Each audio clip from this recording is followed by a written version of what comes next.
Alors, quelques petits exercices de calcul littéral avec des quotients. Donc la première chose dont il faut se souvenir, c'est qu'on n'a pas le droit d'ajouter des fractions avec des dénominateurs différents.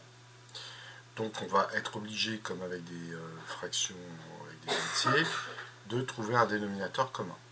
Donc avec des entiers, le dénominateur commun est un multiple commun à tous les dénominateurs.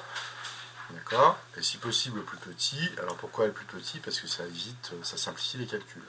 Dans le cas du calcul littéral, eh bien, le dénominateur commun doit contenir tous les facteurs de tous les dénominateurs. Donc par exemple ici, on a A est égal à 1 sur A et 1 sur B. Le dénominateur commun, eh bien, doit contenir A, au moins A, et B aussi. Donc le dénominateur commun, c'est le produit de A par B. Alors ici, on va transformer 1 sur A pour le mettre en 1 sur AB en multipliant par, pour passer de A à AB, il faut que je multiplie par B.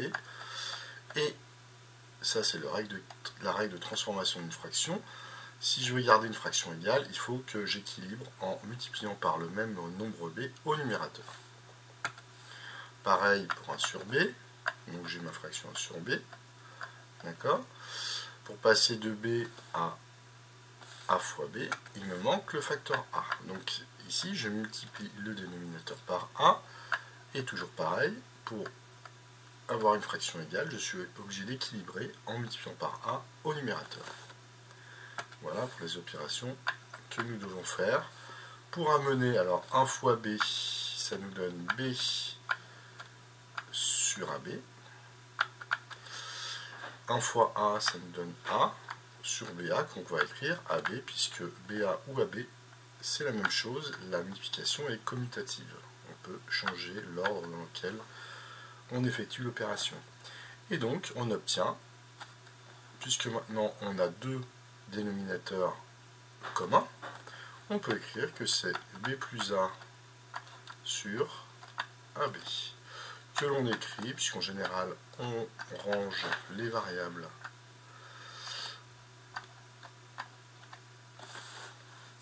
par ordre alphabétique, on obtient A plus B sur AB. Très bien. Alors voyons voir maintenant la deuxième. Donc nous devons calculer B sur 3 sur 2A plus 5 sur B. Alors, on va chercher le dénominateur commun. Eh bien, le dénominateur commun doit contenir 2A qui proviennent du premier dénominateur et B. Voici le dénominateur commun. Donc, pour transformer la première fraction, il me manque un facteur B. D'accord? J'équilibre en multipliant par B au numérateur.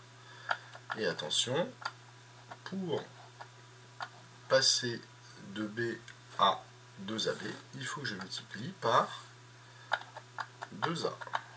Et j'équilibre en multipliant par 2A au numérateur. On fait le calcul, ça nous donne donc 3B sur 2AB qui est notre dénominateur commun, plus 10A sur 2AB qui est notre dénominateur commun. Donc la mise au dénominateur commun est réussie. Maintenant on peut ajouter les fractions, ça nous donne donc 10A plus 3B sur 2AB. Voilà. Alors, c'est 3 sur 2A moins 1 sur AB.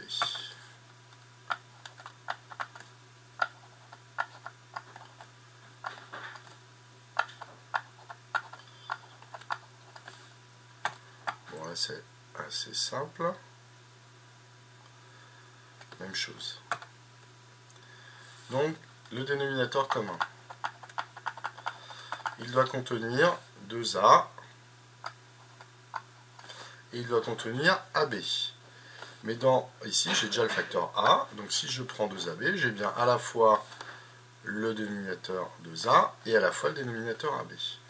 Donc 2AB va être vraiment le dénominateur commun le plus simple que l'on puisse trouver. Donc maintenant, il faut transformer nos fractions pour les mettre sur ce dénominateur. Donc la première, eh bien, je vais passer de 2A à 2AB, donc je multiplie par B, j'équilibre en multipliant par B au numérateur. Et ici, attention, 1 sur AB, il me manque le facteur 2 pour passer à 2AB, et j'équilibre le numérateur en multipliant par 2. On y va. Ce qui me donne 3B sur 2AB, moins 2 sur 2AB. Je vous rappelle que AB fois 2, c'est aussi 2AB. Et voici, maintenant nous avons réussi notre mise en dénominateur commun, et nous pouvons donc écrire que C est égal à 3B moins 2 sur 2AB.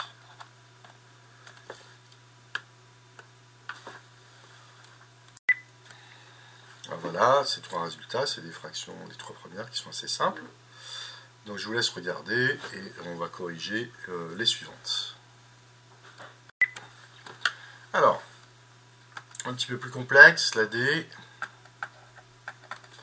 Donc on a 1 sur 2A, plus 1 sur 6A, plus 1 sur 15A. D'accord ? Donc ici, on a le A présent dans tous les dénominateurs, donc on ne va pas avoir de souci avec le A, on sait qu'il va déjà être présent dans le dénominateur commun. Et ce que vous pouvez faire, par exemple, quand vous avez des nombres, vous allez décomposer en facteurs premiers. Donc vous allez écrire 2A, bon, on ne peut pas l'écrire autrement.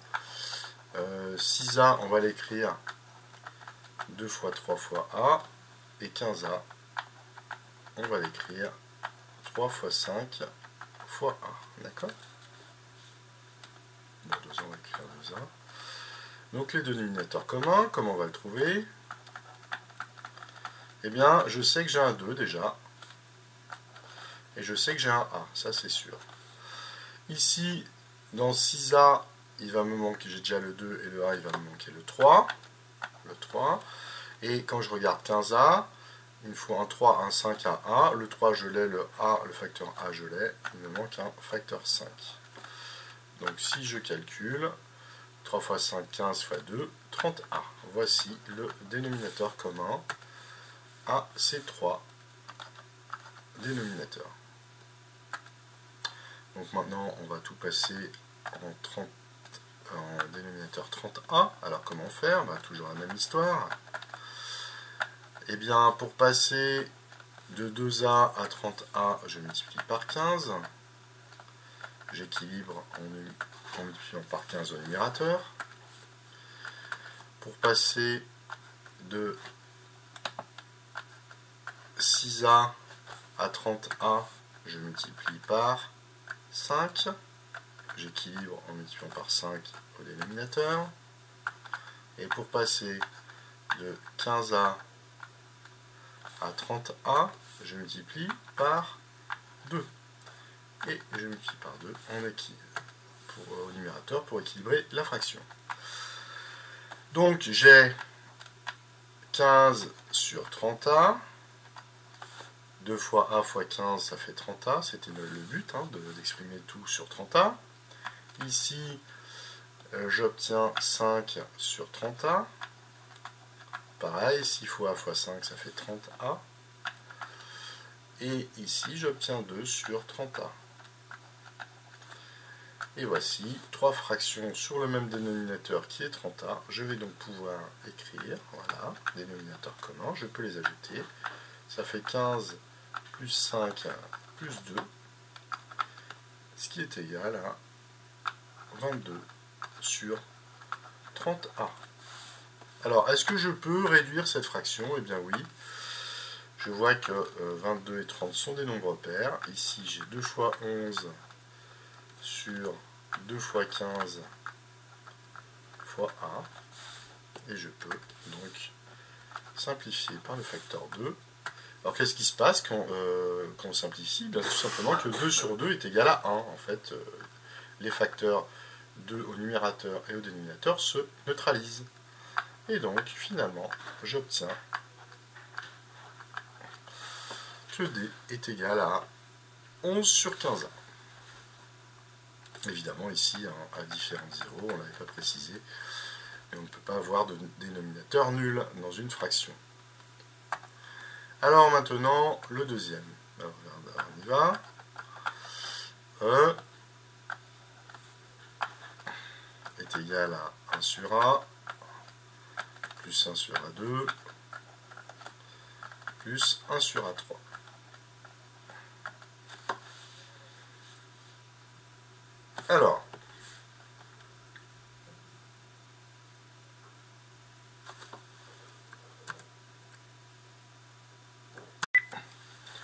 Alors ici, le dénominateur commun, eh bien, je vous rappelle que A au cube, c'est A fois A fois A.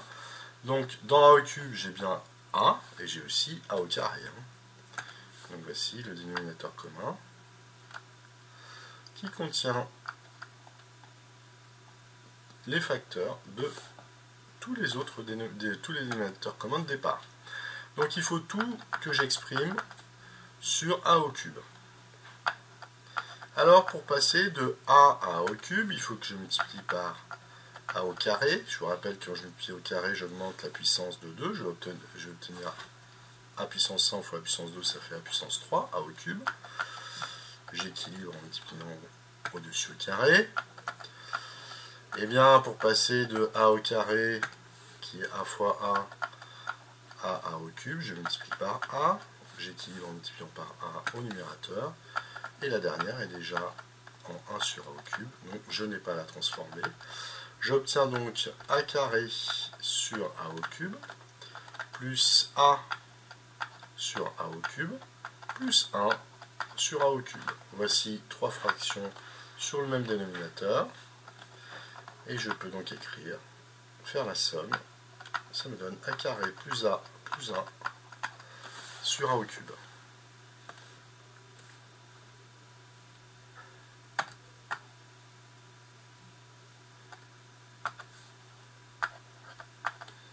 Et pour finir la dernière, f égale 2 sur AB plus 3 sur A carré plus 4 sur B carré. Alors, le dénominateur commun, on va prendre nos trois dénominateurs. On a AB, on a A carré et on a B carré. D'accord? Bon, ça c'est A fois A. Et ça, c'est B fois B. Très bien. Donc, le dénominateur commun. Il me faut le facteur A. OK. Et il me faut le facteur B. Mais ici, je dois avoir le facteur A à la puissance 2. Donc, forcément, je suis obligé de prendre A au carré. Et ici, voilà, il me faut un B à la puissance 2. Donc, le dénominateur commun le plus simple, c'est A carré, B carré, qui inclut tous les autres dénominateur commun, dénominateur de départ. Donc comment on procède maintenant? Ben, évidemment, on va toujours par multiplication des numérateurs et des dénominateurs transformer nos fractions pour obtenir, alors ici j'ai AB et je dois avoir A carré B carré, donc il me manque un facteur A et un facteur B, donc fois A fois B. J'équilibre toujours. Ici, A carré, d'accord, je dois passer de A carré à A carré B carré, il me manque un facteur B carré, j'équilibre le numérateur, plus ici, B carré, donc on a 4 sur B carré, pour aller passer à A carré fois B carré, il me manque un facteur A carré, et j'équilibre au-dessus.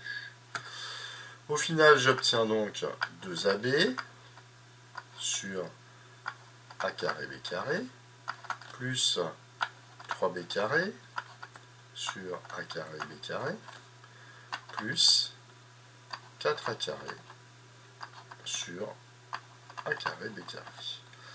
On va donc pouvoir ajouter nos termes, ce qui nous donne donc 2ab plus 3b carré plus 4a carré sur a carré b carré, que l'on écrit volontiers comme ceci, par ordre décroissant et alphabétique des termes.